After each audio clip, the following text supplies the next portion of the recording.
Hoje nós estaremos abordando o tema Jesus Cristo, nossa única esperança.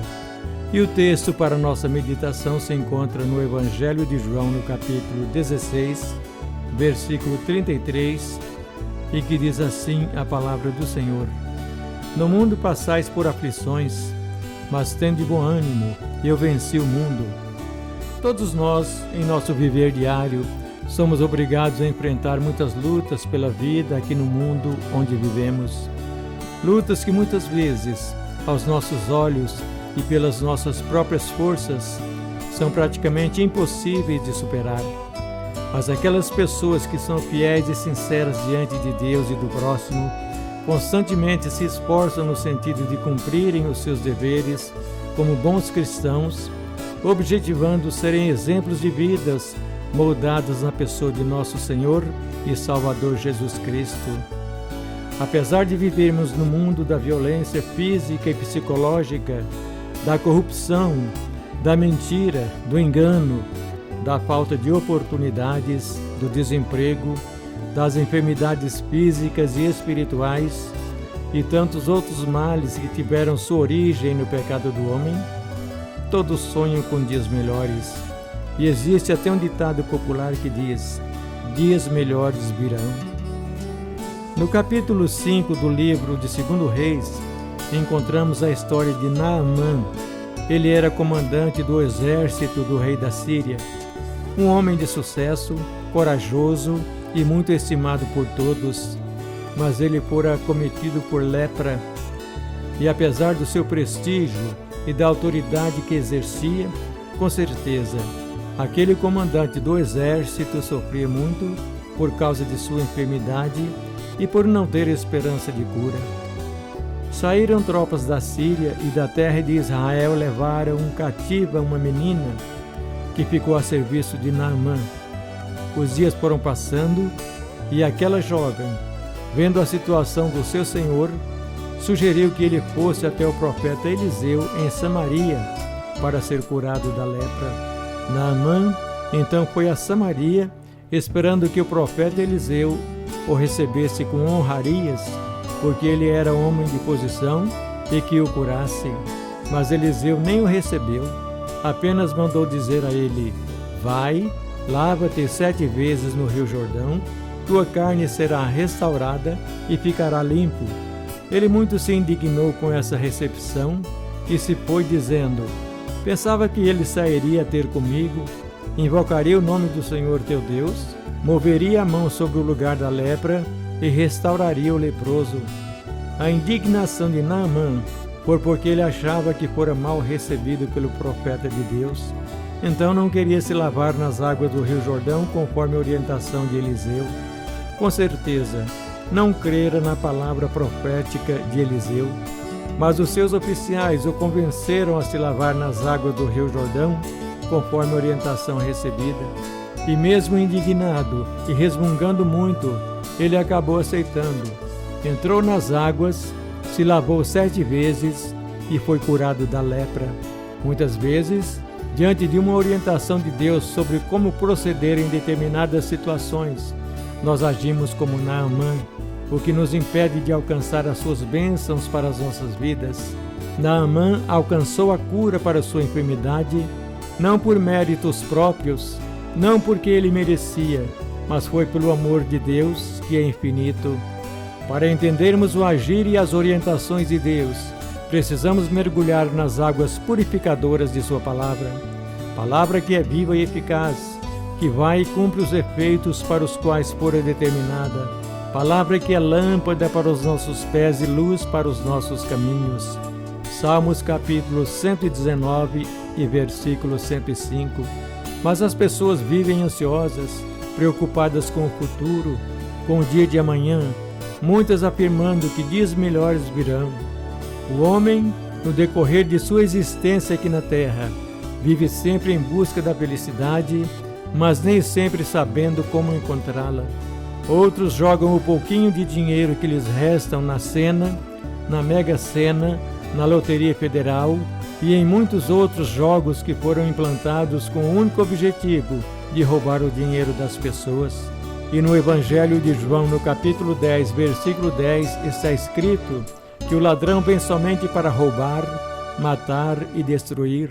Mas diz também que Jesus veio para que nós tivéssemos vida abundante. Está claro que o diabo vem somente para roubar, matar e destruir, mas que Jesus Cristo veio para dar vida abundante.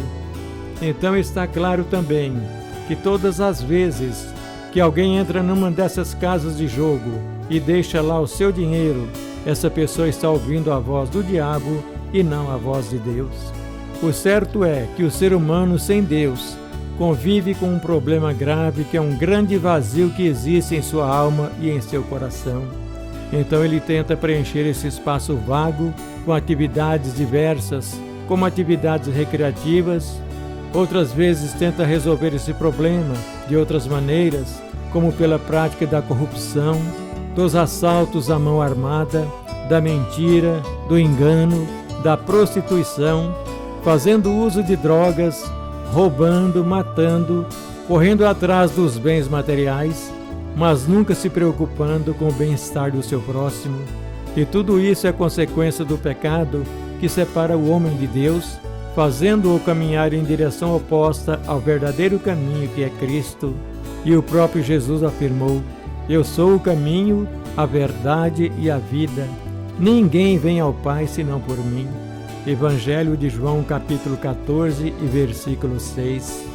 Uns acham que rituais religiosos resolvem, outros fabricam imagens de escultura e vendem essas imagens para o seu semelhante por preços elevados.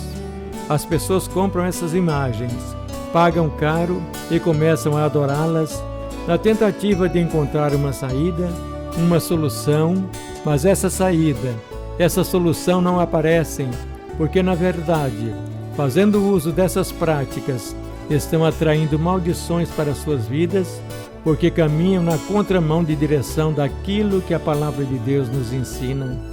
Para confirmar o que estamos falando, vem comigo para o Salmo de número 115, nos versículos de 1 a 8.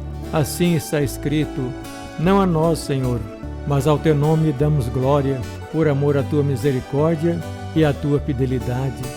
Porque diriam as nações: onde está o Deus deles? No céu está o nosso Deus, e tudo faz como lhe agrada. Prata e ouro são os ídolos deles, obras das mãos de homens.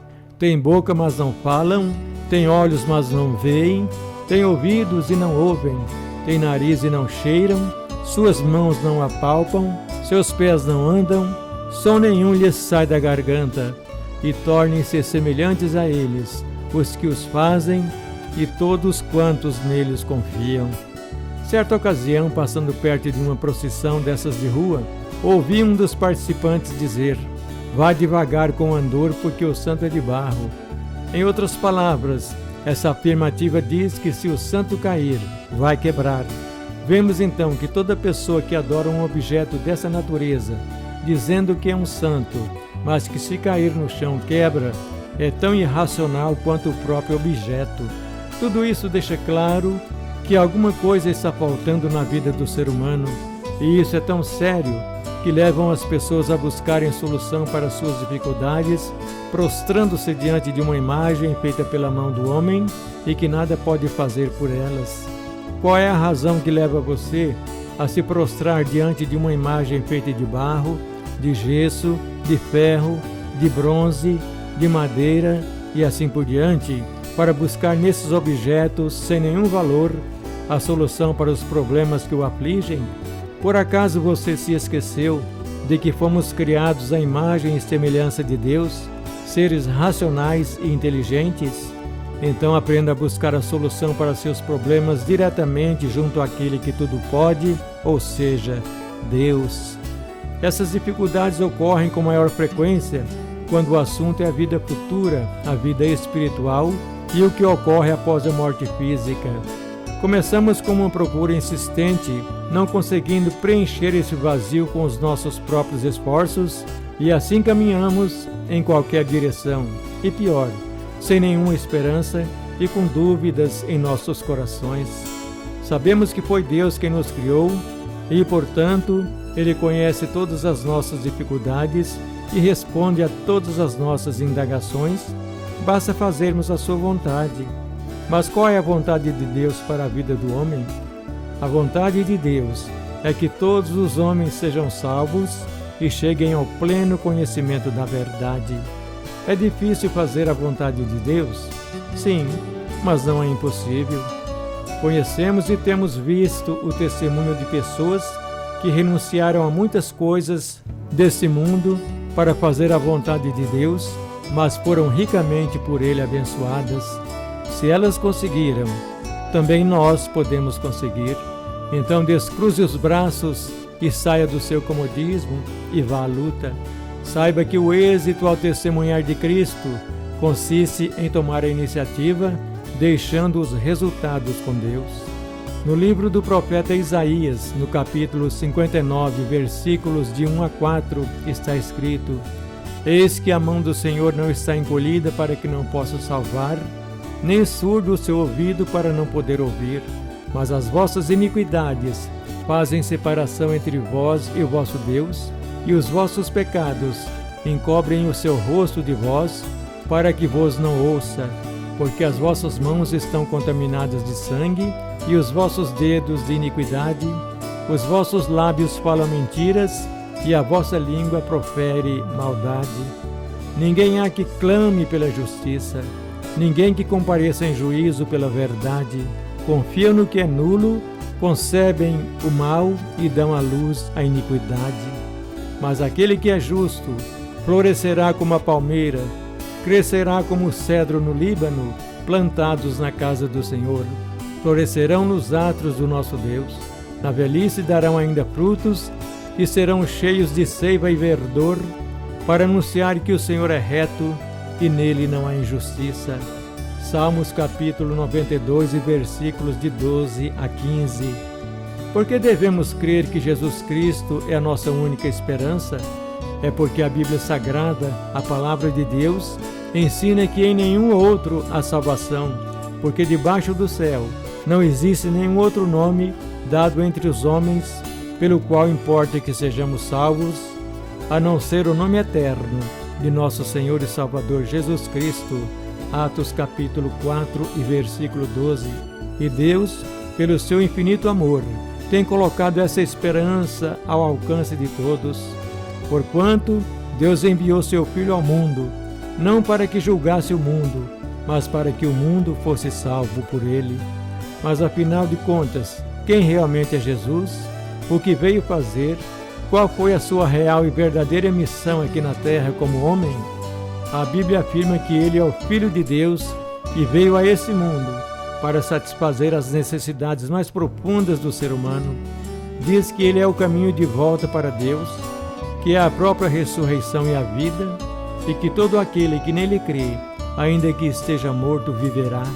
Diz ainda que ele é o Alfa, o Ômega, o princípio e o fim, e que todas as coisas foram feitas por intermédio dele, e que sem ele nada do que foi feito se fez.